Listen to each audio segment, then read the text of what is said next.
Okay, it's about 10:30 at night, and I've just been out for bonfire evening with my husband, which is really lovely. I've got my first day being filmed tomorrow. They're going to be filming 2 of my lessons and just following me around all day. Hopefully it'll all go really well. It's probably the most nerve-wracking thing I've ever done. So we'll just have to see. Okay.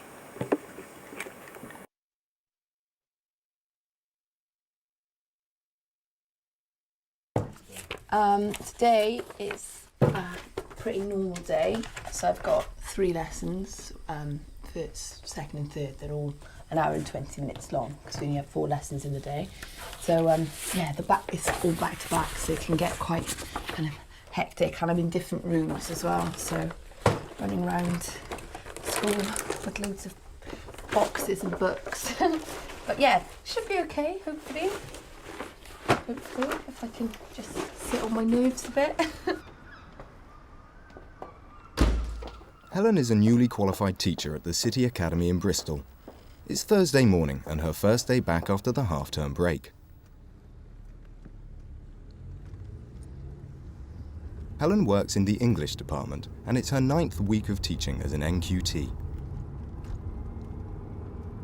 It's quite a grey day, and I just imagine, I don't imagine they'll be in particularly high spirits first lesson. They can quite often be quite sleepy at the start of this period, so I'm going to need to jumpstart them. Okay, right then, guys. I need you to come in, get your books. The starters on the board, we need to get straight on it, okay? This is my Year 9 group. They are, without a doubt, my most challenging group in terms of behaviour.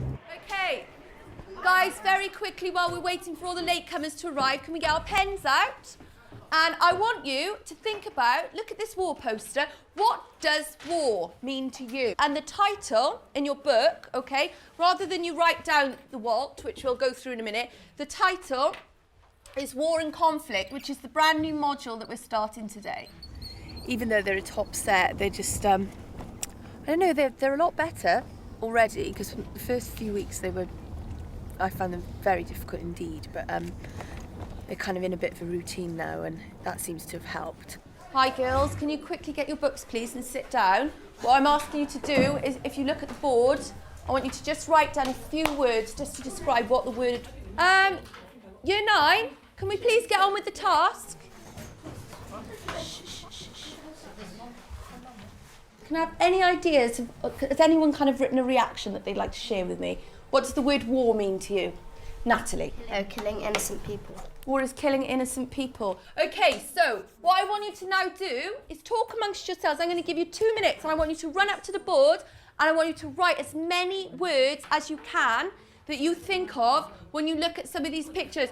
I came back for the first day and was feeling quite nervous, but I think, generally speaking, more excited than nervous, because I was really happy to be, starting as a newly qualified teacher as opposed to a trainee, and having the responsibility for all of my classes for the whole year through, which was a really nice feeling. Shame, I love that. Why would you say shame? Because it rhymes. No, because they some of them the soldiers feel bad in it because they Soldiers feel bad. I don't know. I just guessed it. I kind of used the first week as a sort of, right, I need to know these kids. I need to know what they can do and who they are. Okay, shh. Settle down. Okay, so what I wanted to get at with this short starter exercise is that that's a warning.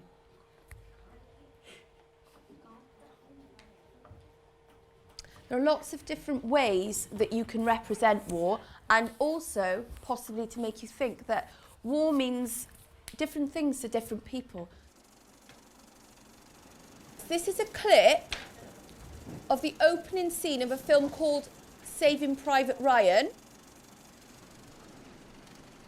I want you to try and engage emotionally with the idea of war, okay? And I want you to start thinking about the language of war and how we describe atrocities and horrific events.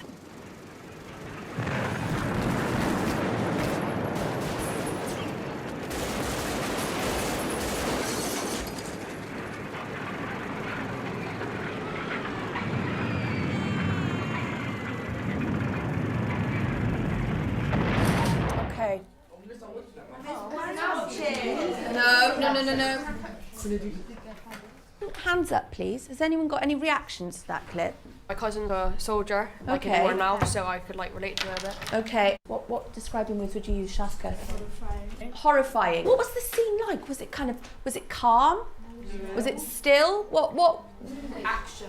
There was action, yes. It's like everything's going on around you. There's loads of stuff. Okay. There is a word that I'm thinking of actually that would describe that. Chaos. Zenzi's got it. Absolutely. So that's the word that I would use. All been brilliant today. I'm going to dismiss you in order of how brilliant you've been. Did you work? Yeah. You did work. Did you contribute orally? Yeah. Yeah, you did. And I was really pleased with that. I honestly was really pleased with that. However, the little tiny things that you do that you think mean nothing, like sniggering or just whispering across the table, those things are really, really disruptive to everybody else in here. Everybody else is learning. I find that class quite challenging. Not because their behaviour is awful, just because they're really, really chatty, and I feel like I'm constantly having to sit on them, and because it's not an individual as such, it becomes quite kind of, I guess, trying to try and manage them. But believe it or not, that's a great improvement on what they were like at the beginning of the term, which was just, wild. Break time's almost over, and Helen has to hurry to set up her next 2 lessons before lunch. That's nice.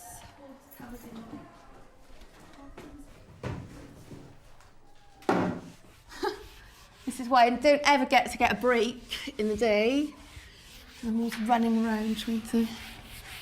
It's hard because I'm not in the same classroom, so I find it really difficult sometimes because you have to just have to sort of juggle everything all the time and see that they're about to line up outside. Gosh, that is not clean in any way, is it? Right. I felt that went really well, actually. Yeah, I thought it was quite, there was different activities going on within the lesson. It's difficult because they're quite a small group, but they're very talkative for a small, they're very talkative and they're very they love to feed back and they're kind of always sort of like itching to give answers, which just makes them really good fun to teach. I've got to top up my finger.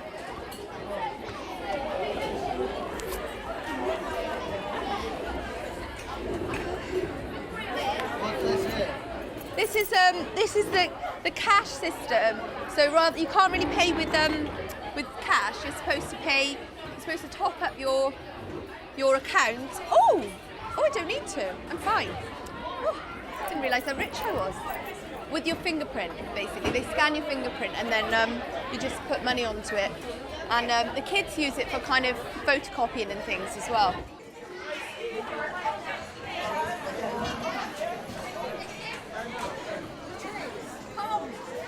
Our English departments are obviously under the spotlight quite a bit because we're one of the core subjects, and I think it's fair to say we didn't perform as well as we maybe were expected to last year. So there's definitely a sense of all-round it is pressure, but it's kind of necessary pressure, I guess, because all of us as professionals want to do the best by the students we teach anyway. So it's it's pressure that you put on yourself, I think, as well as external pressure. I quite enjoy it. I enjoy enjoy the pace of the day, actually. So come fourth period now, I'll just be So my mental meeting is going to be sort of 3 parts working, 1 part relaxing. What, with that first lesson then, you say it's like the low-level stuff. Is it just like they're not listening when you ask them to talk, or is it like a range of low-level things? It's just pure chatting, because I think that there's relationships in that group. They quite like each other generally, I think, as a group, and they just they're just quite chatty. I think possibly because the camera was there, they're a bit excited about that as well, and so kind of wanted to whisper, you know, pass your lip gloss or whatever. But yeah, it's the little things that actually I feel like I've kind of got on top of, and then three lessons down the line, I'll find that they're kind of slipping back into that. So it's sort of me thinking of different ways of managing that. Like I trialled a new seating plan a few weeks ago, and that worked really well. Yeah. But this morning I didn't have the time to rearrange the tables back into that seating plan, and it spoke volumes because they were kind of back in their friendship groups and therefore chatting quite a bit. Are you sticking like to the behavioural policy? So you know, if somebody is chatting, sort of 1 warning, 2 warning, move within the room. Yeah. I mean, I think the problem is that I think the people that chat it kind of changes throughout the lesson. So it isn't like this one person in the corner continuously chatting, and therefore you could move through it quite quickly, like warning, move. Yeah. It's kind of like one person will chat, and then maybe another will pick up where they left off. And it's not loud chatting so that you can't speak, but it's just distracting enough. It's sort of half lit, Helen, that. I've recently turned 30, last week in fact, which has been a major event in my life. I'm married to a wonderful man called Billy, who's a musician, and we live together in this house. Right. Yes. Actually, throw these in. Okay. You could just give all of your time to this job and really, you know, spend your whole life trying to become better. But I think you've got to be slightly realistic as well and think, well, you know, I don't want to burn out. I want to be fresh, and part of that is making sure that I also dedicate some time to my family and friends. I just generally look forward to feeling that the feedback I get from observations hopefully will continue to be positive, and you know, if not, obviously you deal with that when it comes. But I'd like to think that I'll grow in all ways as a teacher, and hopefully by the summer I'll feel that I've arrived. Are you crying? I was, yes. The onions. The onions. I think you're done now. I think you've done. Well, actually, I'm no. just panicking. I think I should cook now. I think we do need some mince. When we cook together, this is some of the only quality time we get together during the week. Oh, that's a bit much. I don't like that. Well, just because you're so busy with work. Yeah. Being an NQT. Well, we did go out for bonfire night last night. Yes, we did. That was a surprise. It was a nice surprise. It was lovely. But we nearly couldn't do it because you had to be a teacher again. Yeah. It's it's an arduous journey for a husband of a newly qualified teacher. It's hard work. Is it? But Do you feel neglected? Luckily, we're in love, so that should put us through. But I really want to start cooking now. Okay. I'm gonna